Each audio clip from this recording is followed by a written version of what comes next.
The glass had survived longer than most people. It was crystal, thin as a held breath, fluted like something meant to sing when touched. It had been lifted for weddings and anniversaries, christenings and quiet toasts when no one was watching.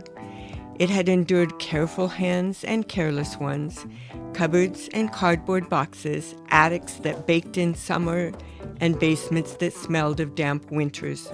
It had crossed state lines, decades, and the invisible border between generations.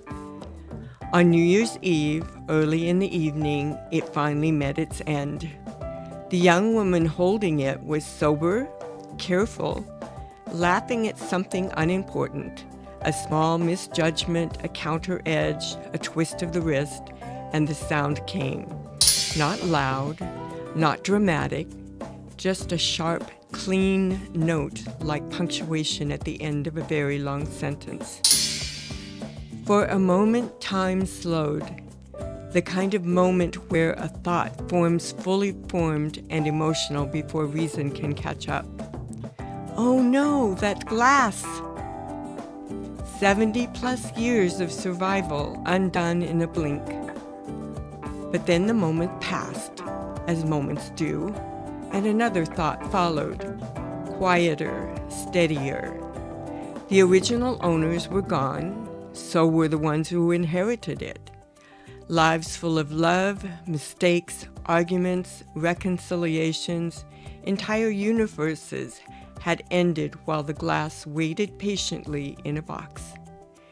It had outlasted them all, and yet here it was, suddenly reduced to shards.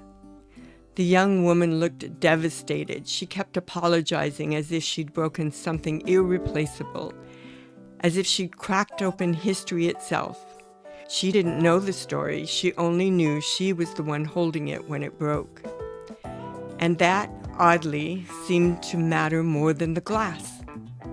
The truth settled gently. The loss changed almost nothing. The family would still gather. The year would still turn. Joy would still find its way in, with or without crystal. The glass had been used only a few times a year anyway, brought out like a relic, admired more than needed. Its breaking had weight only because the people gave it weight. Age has a way of sanding down attachment. What once felt sacred begins to feel symbolic, and symbols are lighter than objects. They can be carried without hands, and they don't shatter. The glass had been beautiful, yes, but beauty doesn't demand permanence. Meaning doesn't live in things. It lives in the people who hold them, the moments they witness, and the grace to let go when they fall. The young woman was comforted. The pieces were swept away. Midnight came, and somewhere in the quiet after, a realization lingered. Perhaps the glass didn't fail after 75 years. Perhaps it simply finished its job.